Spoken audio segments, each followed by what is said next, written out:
মুক্তিযুদ্ধের বীর শহীদ এবং জিয়াউর রহমান ও খালেদা জিয়ার সমাধিসৌধে নবনির্বাচিত প্রধানমন্ত্রী তারেক রহমানের শ্রদ্ধা, সন্ধ্যায় জাতির উদ্দেশ্যে ভাষণ।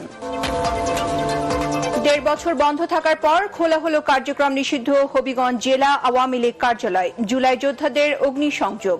নোয়াখালীতে আওয়ামী লীগের ৫ নেতাকর্মী আটক। ময়মনসিংহ পাবনায় পৃথক সড়ক দুর্ঘটনায় ৫ জন নিহত, আহত কমপক্ষে ১২ জন।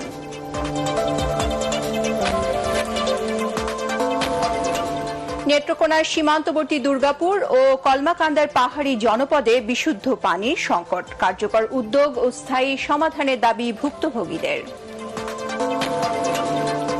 এবং জয়পুরহাটে এবার আলুর বাম্পার ফলন হলেও প্রত্যাশিত দাম না পাওয়ায় চরম লোকসানে কৃষকরা। সরকারি হস্তক্ষেপ কামনা।